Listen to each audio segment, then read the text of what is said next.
thinking the other day. Yeah, it's called the Interlude on 12 Play by R. Kelly.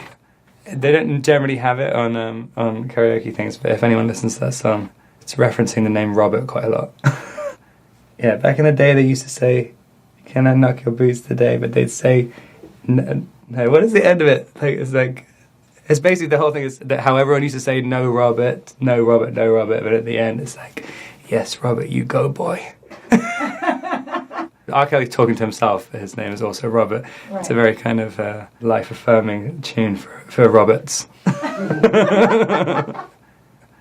My first job when I was 15 or 16 is I was Reese Witherspoon's son in Vanity Fair, which I got cut from. I went to the screening and no one had informed me that I was cut.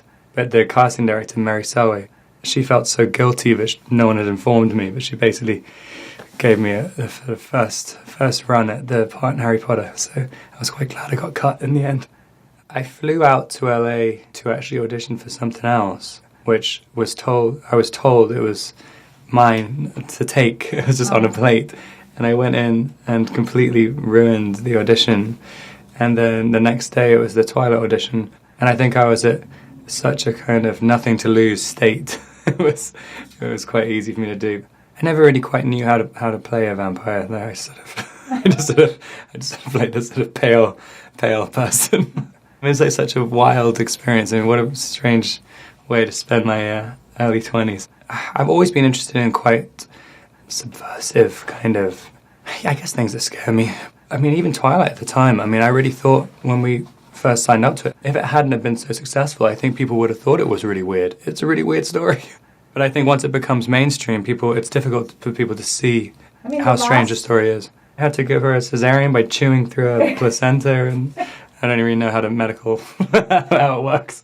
But I was definitely chewing through something. I saw a photo from heaven knows what, the Safdie brothers, Josh and Benny Safdie's previous movie. I just something about the photo. It was just on the banner of a website. I was just like, that's just an incredible photo. And I just asked around to see if anybody knew them. Met up with them in LA, and I just really, I loved them in the meeting. I hadn't seen any of their stuff at all. And just from the strength of that meeting, we were like, let's just do something. It's a good time. Me and Benny Safdie, we went out a few times in character. Like, we got jobs at a car wash. Benny started pulling off people's windscreen wipers and stuff.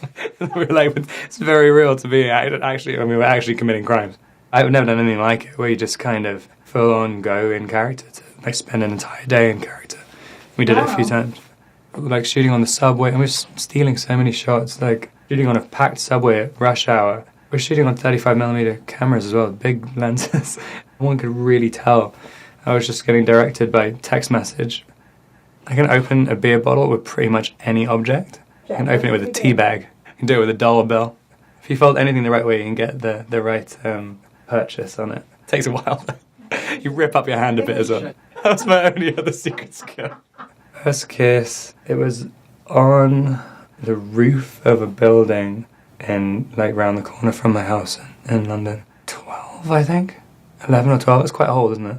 I guess it was a girlfriend. Yeah, we used to walk home from school together. And I remember being like, what does my mouth taste like afterwards? Like really, really romantic.